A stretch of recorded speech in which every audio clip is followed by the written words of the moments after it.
মুক্তিযুদ্ধের স্বপ্ন বাস্তবায়নে সংসদ ও জনগণ একসাথে কাজ করবে বলে জানিয়েছেন স্পিকার মেজর অবসরপ্রাপ্ত হাফিজ উদ্দিন আহমদ বীর বিক্রম।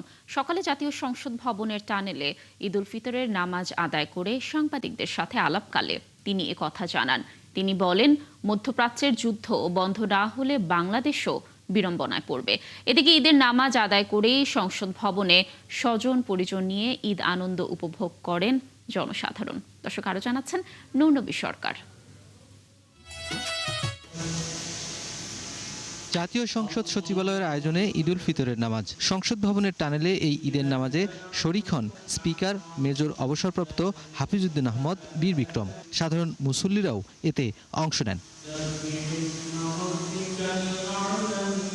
গ্লিটারের টুইন লেমন ও অ্যান্টিব্যাকটেরিয়াল ফর্মুলা বাসনকে চকচকে জীবাণুমুক্ত করে আমাদের দেয় গ্লিটার গ্যারান্টি। নামাজ শেষে দেশ, জাতি ও উম্মার কল্যাণ কামনায় দোয়া মোনাজাত করা হয়।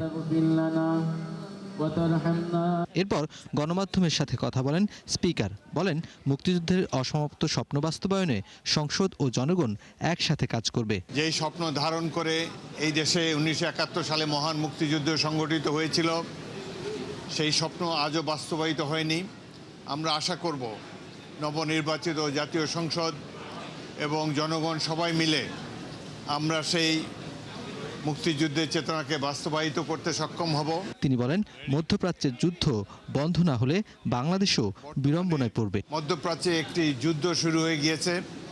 আগামী দিনে আমাদের মতো রাষ্ট্রগুলোকে অর্থনৈতিকভাবে বিড়ম্বনার শিকার হতে পারে। মুসল্লিরা নামাজ আদায়ের পরপরই সংসদ ভবনের দক্ষিণ প্লাজা ও আশেপাশের বাগানে ঘোরাঘুরি ও ছবি তুলতে থাকেন। পরিবার, পরিজন ও স্বজনদের সাথে নিয়ে এসেছেন অনেকেই। আমরা সবাই এসে এখানে ঈদের নামাজ আদায় করেছি, খুব ভালো লেগেছে। এত লোকজন হওয়ার পরেও ঝামেলা হয় নাই। ঈদ মুবারক, ঈদ মুবারক, ঈদ মুবারক।